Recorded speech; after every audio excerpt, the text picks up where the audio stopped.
Hi Aries, and welcome to your April 2020 reading. Obviously, like I just said, I'm going to do your April 2020 reading. So this is going to be a little different today. I decided to pre-shuffle the cards and already set them down because I felt like it was taking up too much time in my previous videos. So this is just a method that I think I'm going to use from now on in order to cut down on the time. So this is your spread, your Celtic Cross, your love reading, and your Moonology Oracle cards, and I'm just going to get right into it. So, your energy for this month is the Eight of Pentacles in the upright. So the Eight of Pentacles really talks about you having some sort of project, some sort of passion project, some sort of goal that you're working towards for the month of April, that you're kind of in the middle of, kind of in the creation process of, for the month of April, whether that be for creating a business plan or writing a book or making a project of some sort, like an art project or some sort of passion project. It really can be anything, but you're in the middle of some sort of passion project that you've been working on. And I see that here you have the challenge card being the Chariot in the upright. So the Chariot usually talks about success and kind of just moving like full speed ahead. And it did come out in the upright, so I do see this as being a positive thing for you, Aries. But I think it's just good for you to keep in mind that the challenge here is you maintaining focus during the month of April, maintaining focus so that you can complete this passion project and you can move towards the Ten of Pentacles towards the end of the cycle of this project, so that you're not remaining stuck in the middle of the cycle, in the middle of creating this project and not moving forward. As far as your past energy goes, I see the Strength card here in reverse. So I'm seeing that in the past, you might have been in a situation where you did not really have as much courage to move forward with this project. Maybe you were exhibiting self-destructive tendencies. Maybe you were not really in a space where you thought that you could create. So you weren't really creating. You were just kind of staying in a space where you were self-doubting. So I see here that in the recent past, you're moving out of that, which is great. The Seven of Wands, though, is really just signifying something in you. Yes, you are less fearful of the changes that are coming than you used to be. But I think there's still a fear here. You're fearing being singled out. You're fearing telling people what you actually want to do with your life. You're fearing telling people the things that might be different about you, basically. The things that you really want to pursue in your life that people might not approve of. You're fearing that you'll be attacked by people as soon as you tell people these things.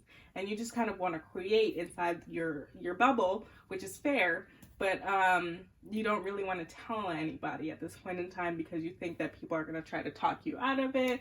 People are going to attack you for it. People are just not going to be nice about it. So that is what I see for the recent past energy. As far as your future energy goes, I see this as you not necessarily leaning on the people around you, but also I see this as you maybe having some miscommunications with people around you, maybe not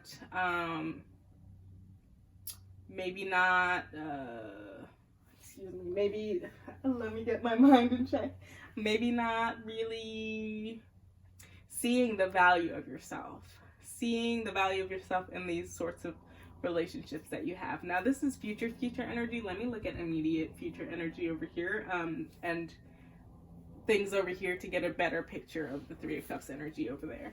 As far as the Four of Swords energy over here, this is in the reverse, which really means that you need to take time for yourself. You need to step back and take time for yourself to love on yourself and really, really build that self-worth, build that self-love, and really acknowledge when it is that you are feeling overwhelmed or overburdened, or that you are taking on too much, and when it's time for you to step back, when you are about to burn out, essentially. This is really about you building an awareness around yourself and how you're feeling and what you need to do in order for you to get back to that 110% of yourself. For this Two of Cups energy, now, this could go in two different directions. This could have to do with a romantic relationship, or this could also have to do with this Eight of Pentacles energy over here, of the process of your creation, so to speak. So let me go to the Eight of Pentacles energy first. So this Two of Cups energy could have to do with a business partnership. It could have to do with it could also have to do with you finding a romantic partnership, romantic partnership while you're on this quest to build what it is that you're building. It could also have to do with you finding a romantic partnership and them inspiring you while you're on this journey of building your passion project. But I think this mainly has to do with building a partnership of some sort that is outside of the romantic realm. It just might be like a business union or a business relationship that really, really helps you get to the next step. Because when I look at this, I also look at this Six of Pentacles over here, which is your desire. So your desire. This Six of Pentacles really symbolizes a kind of like a symbiotic relationship. It's when we talk about the Six of Pentacles, it's a give and take relationship. So this give and take relationship, so let me give you an example. So you might be a writer and you might be really trying to crank this book out. You want to keep all of the parts in it, but then you bring it to your editor and your editor says, yeah, you don't need this. Let's cut out this chapter. Let's do this. Let's do that. And you're just kind of like, oh, but I don't really want to do that. But you kind of have to keep in mind that this is a give and take relationship. And even though those parts are important to you, and you can still choose to fight for those parts, obviously. But even though those parts are important to you, this is a give and take relationship. And there's like a level of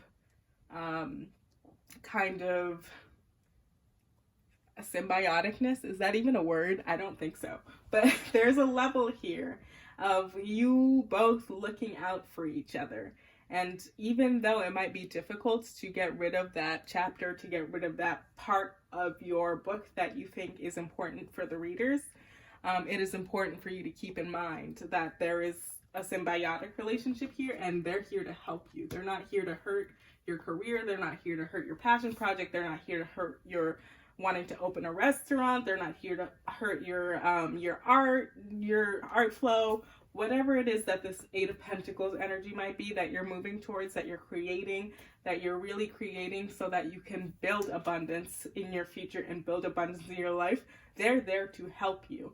And that's this Three of Cups energy in reverse. That could also mean that.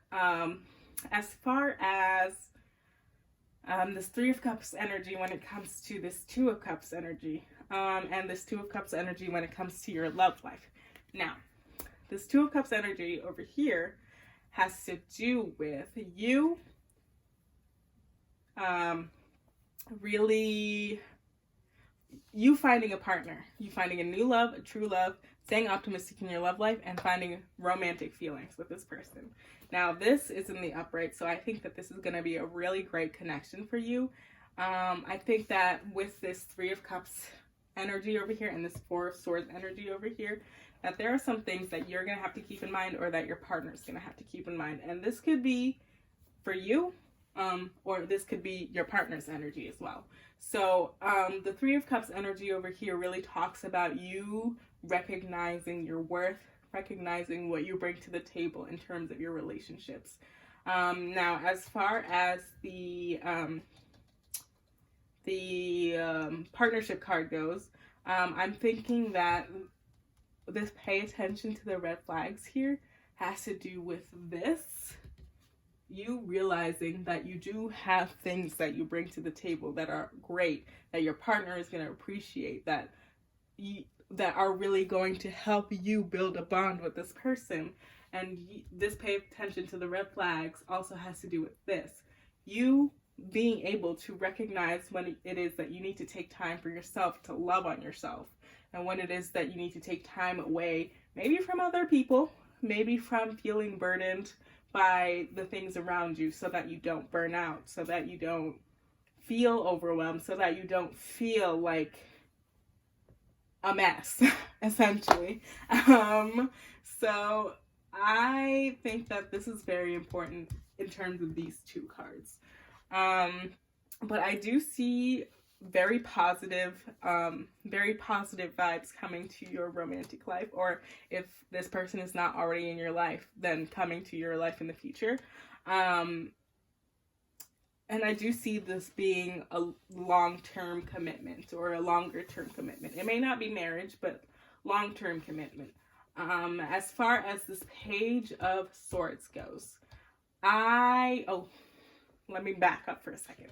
For this Two of Cups energy, I see that this pay attention to the red flags can also have to do with you dwelling on past relationships and you letting your past relationships hold you back in terms of this future relationships. Don't let your past hold you back.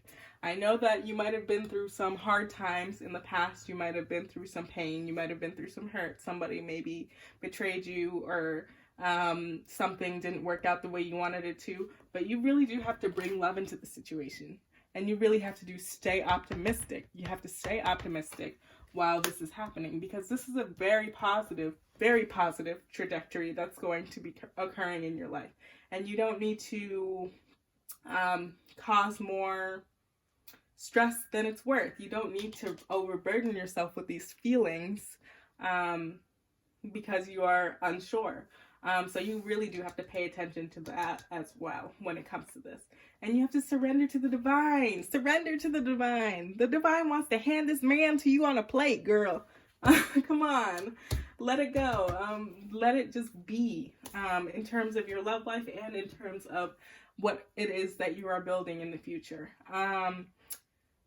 And your hard work is paying off. So this kind of has to do with the focus thing that I was talking about earlier and the fear thing that I was talking about earlier. So don't let your fear block you from doing what it is that you want to do. Don't let your fear derail you by knocking your focus off of what it is that you want to do. So I already talked about the Six of Pentacles. Moving on to the Seven of Swords. Oh, I skipped the Page of Swords, but it also goes with the Seven of Swords. The Page of Swords. When I see the Page of Swords, I think it has to do with dishonesty in both aspects of your life. Now, dishonesty with yourself about what it is that causes fear in your life and what it is that causes you to have these self-destructive tendencies. Kind of recognizing the pattern that pushes you towards these self-destructive tendencies, pushes you towards derailing your focus and derailing your focus of this passion project that you've had. Maybe pushes you towards having fear of this passion, fear towards moving to this passion project. I think it's really important for you to acknowledge what it is that is setting you off in terms of that. And to be honest with yourself about it. Don't lie to yourself about this. Don't lie to other people about this. Because in the end, it's really not going to serve to your benefit. Now, in terms of your romantic relationship, this also has to do with dishonesty. Dishonesty about, not really dishonesty about your past or dishonesty like with your partner, but maybe not letting your partner in as much as you should. Not bringing love into the situation and throwing yourself wholeheartedly into this situation as you would have previously. Maybe letting past traumas hold you back from disclosing things to your partner, being honest with your partner, being 100%, 110% with your partner, being open with your partner. Don't let that hold you back, and don't let that prevent you from being honest with them and really kind of crippling your relationship. You, as a partner, have so much to bring to this relationship. You have so much to bring to this person, this relationship. You have so much to bring to this passion project. And you just really have to acknowledge all of the things that you're worth, acknowledging all of the hard work that you're doing, acknowledge that the divine is really trying to deliver you things on a platter. And you have to really pay attention to the things that are being brought to you and really not doubt them when they're coming towards you or when you see them kind of show up at your doorstep. So that's pretty much all I have for you, Aries. I see really positive things coming in your life, so I am very excited to see what the month of April holds for all of you, and I will see you in the next video. Bye, Aries.